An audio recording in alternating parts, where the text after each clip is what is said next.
Γεια σας παιδιά, βρισκόμαστε στο 22ο κεφάλαιο και σήμερα θα μιλήσουμε για τη χλωρίδα και την πανίδα της Ελλάδας.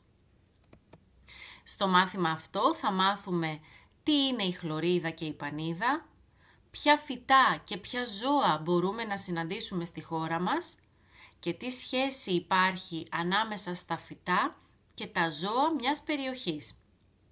Ας ξεκινήσουμε. Αρχικά, η χλωρίδα είναι το σύνολο των φυτών που συναντάμε σε μια περιοχή. Αντίθετα, η πανίδα είναι το σύνολο των ζώων που συναντάμε σε μια περιοχή. Στην Ελλάδα μπορούμε να συναντήσουμε πολλά είδη φυτών και ζώων.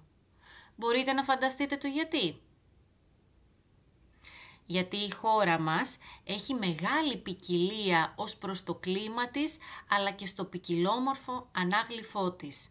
Δηλαδή έχει πολλά βουνά, πολλές πεδιάδες, πολλές οροσειρές κτλ. Σε ό,τι αφορά στα φυτά της χώρας μας, έχουν καταγραφεί περισσότερα από 6.000 διαφορετικά είδη.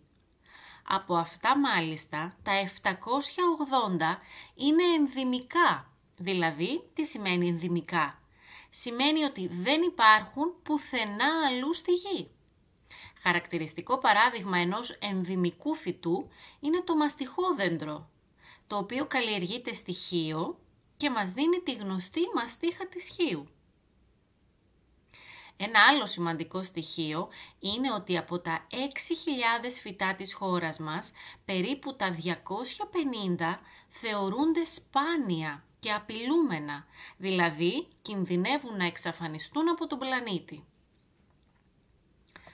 Σε ό,τι αφορά στα ζώα, στην Ελλάδα μπορούμε να συναντήσουμε περισσότερα από 1.200 διαφορετικά είδη ζώων.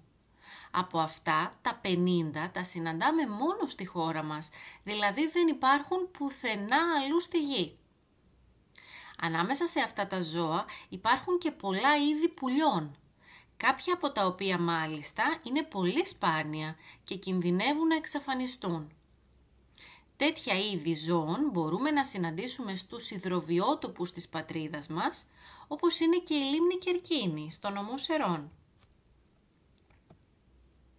Αυτό που πρέπει να γνωρίζουμε είναι ότι στη χώρα μας βρίσκουν καταφύγιο πολλά σπάνια είδη ζώων που κινδυνεύουν να εξαφανιστούν, όπως είναι η χελώνα καρέτα, η μεσογειακή φώκια μονάχους, η καφέ αρκούδα και πολλά άλλα.